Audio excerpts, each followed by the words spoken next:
নমস্কার, দৃশ্যকল্পে আপনাদের স্বাগত। যাওয়া এবং খাওয়ার আরও একটি পর্ব নিয়ে আমি পলাশ মুখোপাধ্যায় চলে এসেছি আপনাদের সামনে। আজ চলেছি দুর্গাপুরে। কি ভাবছেন, দুর্গাপুরে কেউ বেড়াতে যায় নাকি? সঙ্গে আবার খাওয়াও? আগে হ্যাঁ, দুর্গাপুরে বেড়ানোর এত জায়গা যে একদিনে দেখে শেষ করা খুব দুষ্কর। সেই সঙ্গে আমরা খাবো দুর্গাপুরের বিখ্যাত সিঙ্গাড়া, সরপুরিয়া, আবার খাবো আরও কত কি। পশ্চিমবঙ্গে অতি পরিচিত এই শিল্প শহরে যাওয়ার রাস্তা প্রায় সকলেরই জানা। সড়ক পথে এবং রেলপথে কলকাতা সহ বিভিন্ন জায়গা থেকেই দুর্গাপুরের যোগাযোগ বেশ ভালো। আমি চলেছি গাড়িতে সড়ক পথে। কলকাতা থেকে দূরত্ব তা প্রায় 160 কিলোমিটারের মতো হবে। গাড়িতে ঘন্টা তিনেক সময় লাগে। সারাদিনে অসংখ্য বাস কলকাতা এবং বাংলার বিভিন্ন প্রান্ত থেকে দুর্গাপুরের সঙ্গে যোগাযোগ রেখে চলেছে। বাসে বা ট্রেনেও কলকাতা থেকে দুর্গাপুর কম বেশি 3 থেকে 3.5 ঘন্টা সময় লেগে যায়। দুর্গাপুর আমার খুব প্রিয় শহর। চাকরি সূত্রে প্রায় বছর 25 আগে এই শহরে আমি প্রথম এসেছিলাম। সেই থেকে এই শহর এবং তার মানুষজনেরা আমার বড় প্রিয়। চওড়া বড় বড় রাস্তা, গাছগাছালির ছায়া ভরা এই শহরে এলে মনে হয় যেন নিজের শহরেই এসেছি। সকাল সকাল দুর্গাপুরে ঢুকে আগে সুনীতকে তুলে নিলাম সিটি সেন্টার থেকে। দুর্গাপুরে আসবো শুনেই সে বলে রেখেছিল আমার সফর সঙ্গী হবেই। সুনীতকে তো আপনারা আগেই দেখেছেন আমাদের বেলিয়াতোড়ের পর্বটিতে। যাই হোক, সুনীতকে তুলে এবার বেরোলাম আমরা। এটা আমার পুরনো পাড়া। এখান থেকে গাড়ি চালাতে গিয়ে একটু নস্টালজিক আমি। ওই যে সোজা সামনের বাড়িটি ছিল আমার একসময় রাস্তা না।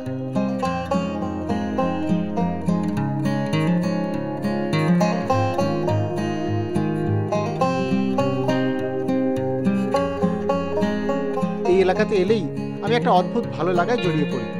সিটি সেন্টারে আমার পুরনো পাড়াটি অনেকটা সল্টলেকের মতো, সাজানো গোছানো বড় বড় বাড়ি। তার অধিকাংশই এখন প্রবীণ নাগরিকেরা থাকেন, তাদের সন্তানরা অধিকাংশই বাইরে। চুপচাপ এই পাড়ায় এখন ফাঁকা বাড়িগুলিতে নানা অফিস হয়েছে।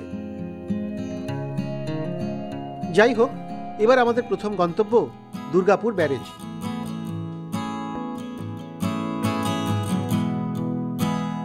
মাঝে একটু দাঁড়ানো হলো এনার্জি পার্কে। প্রায় কিছুই নেই। একসময় ভবানী পাঠকের টিলা বলে সামান্য উঁচু একটি জায়গাকে কেন্দ্র করে এই পার্কটি বানানো হয়েছে। দেখে তেমন আকর্ষণ বোধ করলাম না। এখানে তাই আর সময় নষ্ট না করে এগোলাম ব্যারেজের দিকে।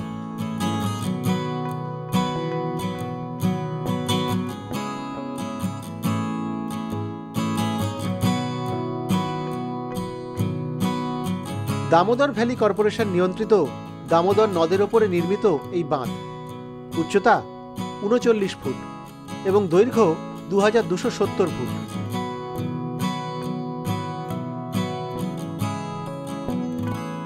এই ব্যারেজ থেকে বের হওয়া দুটি খালের মাধ্যমে দুই বর্ধমান জেলা ও বাঁকুড়াতে কৃষি সেচের জন্য জল পাঠানো হয়। একদিকে প্রচুর জল, অন্যদিকে ধুধু বালি। নিরিবিলি নির্জন এই নদীর ধার আমার বড় প্রিয় একটা জায়গা। সোজা নেমে গেলাম বালিয়াড়ির দিকে। দুর্গাপুরে যখন একা থাকতাম প্রায়শই কাজের শেষে বিকেল সন্ধ্যেতে এখানে চলে আসতাম।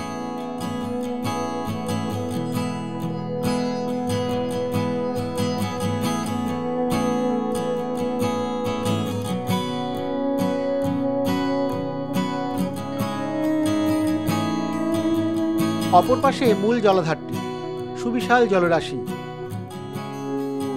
চাষের জন্য জল ছাড়া হচ্ছে, সেটা দেখতেও বেশ লাগে।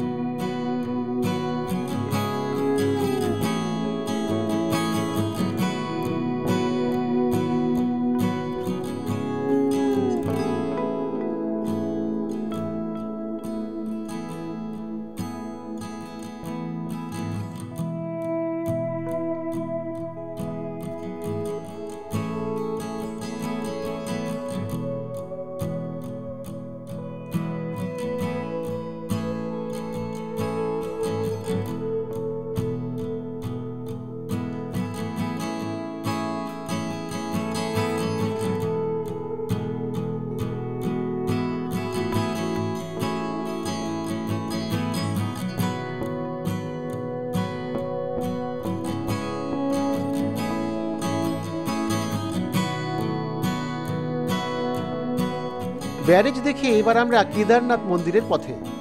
শালবনে ছাওয়া ডিপিএল কলোনির মধ্যে এই মন্দিরের অবস্থান।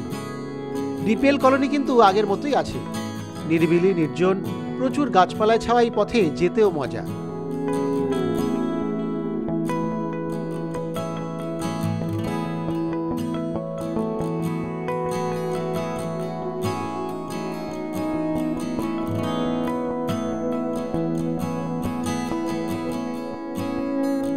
ডিপিএল বয়েজ স্কুলের মোড় পেরিয়ে বাঁদিকে কিছুটা যেতেই অবশেষে পৌঁছে গেলাম কেদারনাথ মন্দিরে।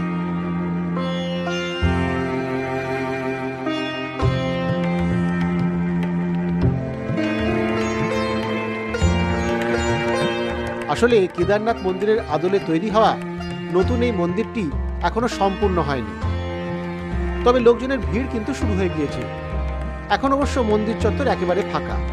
প্রধান মন্দিরের বাঁদিকে একটা ছোট মন্দির, মা মনসার শ্বেত পাথরের মূর্তি, আর ডান দিকে যজ্ঞের স্থান। পাশে একটা ছোট্ট জলাশয়, ফুলের বাগান, সব মিলিয়ে বেশ মনোরম পরিবেশ।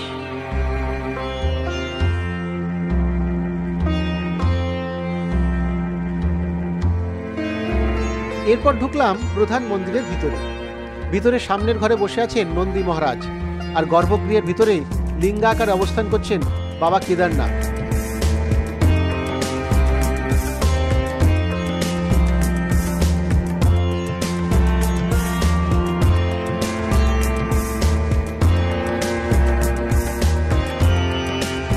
ভালোই লাগছিল মন্দির এবং তার এই এলাকাটি।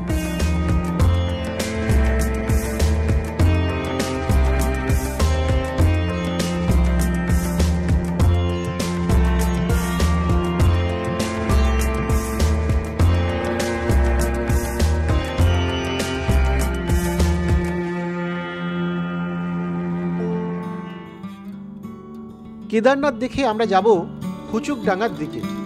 দামোদরের পাড়ে খুব সুন্দর জায়গা এই হুচুকডাঙ্গাও কিন্তু সম্প্রতি জনপ্রিয় হয়েছে। আমি দুর্গাপুর থাকাকালীন এই জায়গার তেমন নাম শুনিনি। গ্যামন ব্রিজ থেকে ডিভিসি কলোনির দিকে যেতে দুর্গাপুর কেমিক্যালস পার করে বাঁ দিকে বেঁকে যেতে হয়। এরপর একটা ক্যানেল পার করে ওই ক্যানেল ধরে ডান দিকে খানিকটা এগোলেই শ্মশানকালী মন্দির, তারই লাগোয়া হুচুকডাঙ্গা। বিকেল ঘন হয়ে এসেছে, খুব একটা কাউকে দেখলাম না। ঢুকেই দেখলাম থাকার জন্য বেশ কয়েকটি কটেজ রয়েছে এখানে। পলাশের জঙ্গলের মাঝে এই কটেজগুলি কিন্তু বেশ নিরিবিলি, সুন্দর পরিবেশ, চারিদিকে সবুজ, তার ভিতরে ছড়িয়ে ছিটিয়ে 8টি কটেজ। আমার তো বেশ পছন্দই হয়ে গেল থাকার জায়গাটা।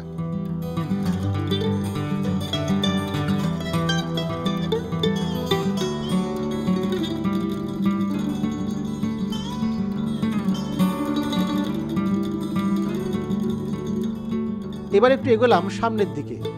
সামনেই দামোদরের একটা অংশ বয়ে চলেছে, ঠিক তার গা ঘেঁষেই আরেকটি থাকার আস্তানা, সেটিও খুব সুন্দর। নিচে খাওয়ার জায়গা, উপরে থাকা যায়, সামনেই দামোদর, সব মিলিয়ে দারুণ।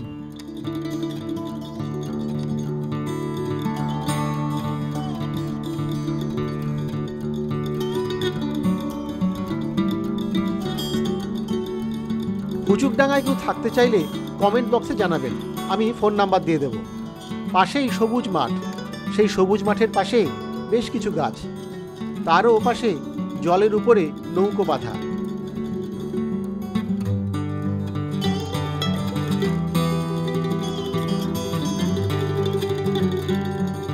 কেমন যেন ছবির মতো ফ্রেম।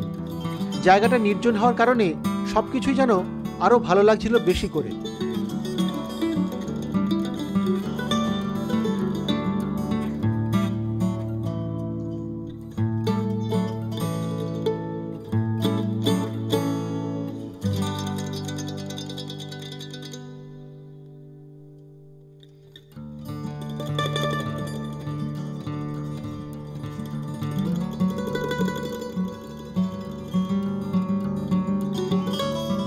এবার এগোলাম পাশের শ্মশানকালী মন্দির চত্বরের দিকে।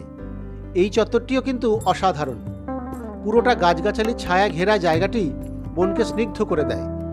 এর পাশেও দামোদর বইছে, তার সামনেই মন্দির, পরিচ্ছন্ন চত্বর। কাছেই বীরভানপুরে বড় শ্মশান তৈরি হয়ে যাওয়ায় এখানে এখন আর কেউ খুব একটা শবদাহের জন্য আসেন না, তাই কোলাহলহীন শান্ত পরিবেশ।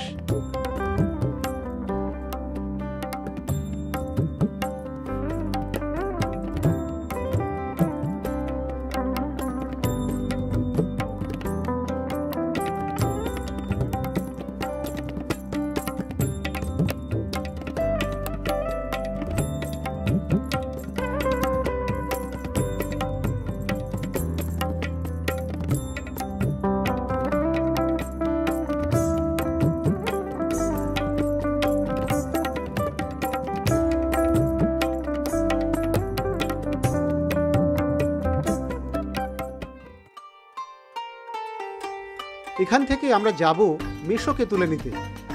দুর্গাপুরের রবীন্দ্রপল্লীতে থাকেন আমার মাসি এবং মেশো। মেশোকে তো আপনারা আগে দেখেছেন বেলিয়াতোড়ের পর্বটিতে। মেশোকে নিতে গিয়ে আমাদের সঙ্গে ভিড়ে গেল আমার ভাগ্নেও, আমার মাস্তুতো বোনের ছেলে। সেও চলল আমাদের সঙ্গে। দুজনকে তুলে রওনা দিলাম ফের।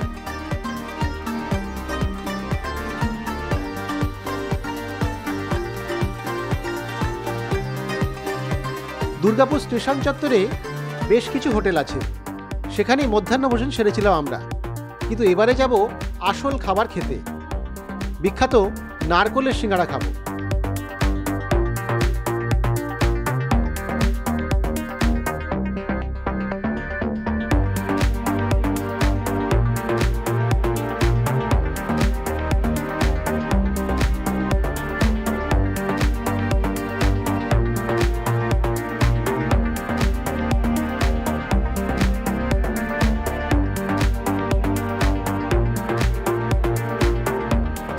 এটি পাওয়া যায় গ্যামন ব্রিজ মোড় থেকে স্টেশন যাওয়ার পথে পুরনো চিত্রভানু সিনেমা হলের সামনে যে চৌমাথা মোড়, সেখানে। রাস্তার মোড়ের এক কোণার দিকে ছোট্ট একটি দোকান, চালান প্রভাত চক্রবর্তী।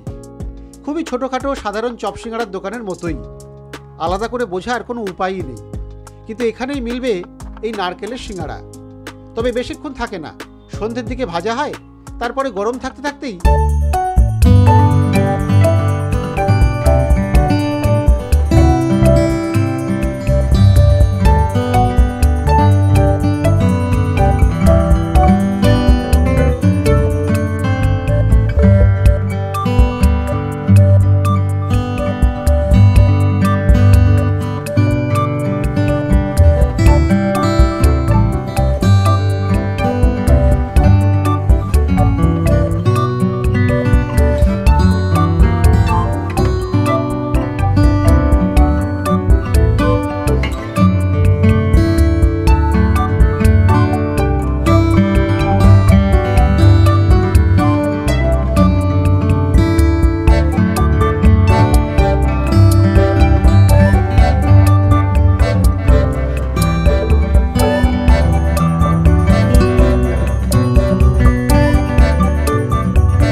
জনবহুলের কথা। হ্যাঁ, নারকোল, পেঁয়াজ, লঙ্কা, বাদাম, নুন এটা দিয়ে এটা মিশ্রণ করে তৈরি করা হয়েছে। আর এটা তো বেশিরভাগ আমার বাবাই বানান এটা, ঠিক আছে। তা এতটাই আমার এর মধ্যে জানা আছে, এর যদি বেশি আর বাবা ভালো করে বলতে পারবেন এটা বিষয়ে। আমার তো নিজে আমি 17-18 বছর করছি, এরপর বাবাও ধরুন 8 বছর 9 বছর তো করেছে।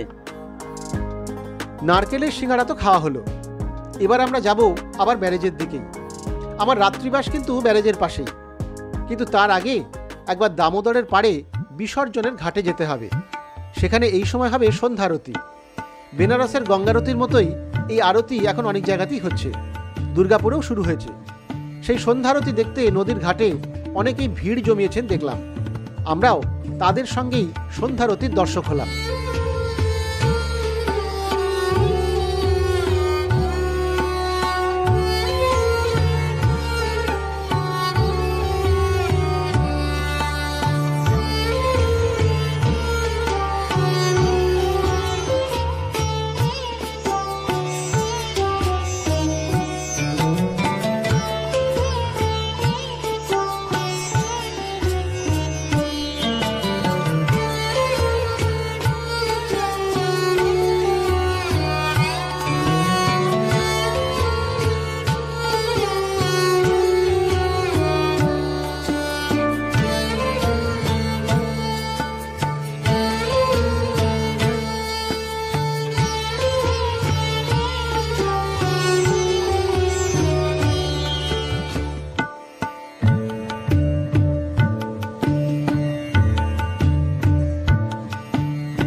প্রথম দিনের দুর্গাপুর ভ্রমণ শেষ, তবে আমি কিন্তু আজই ফিরছি না।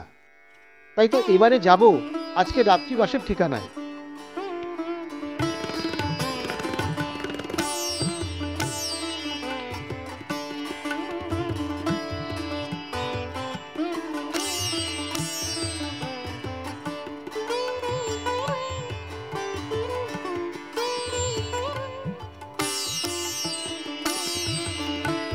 সুনীত এবং মেশোকে নামিয়ে দিয়ে আমি চললাম দুর্গাপুর যুব আবাসের দিকে। রাত হয়ে গিয়েছে, তাই যুব আবাসের ছবি এবং বর্ণনা বরং পরের দিন সকালে পরের পর্বে দেব। ততক্ষণ ভালো থাকবেন সকলে। দুর্গাপুরে আরো অনেক কিছু দেখা বাকি খাওয়াও। সে সব নিয়ে সামনের বুধবার ফের আসছে আপনাদের সামনে। দেখতে থাকুন যাওয়া এবং খাওয়া।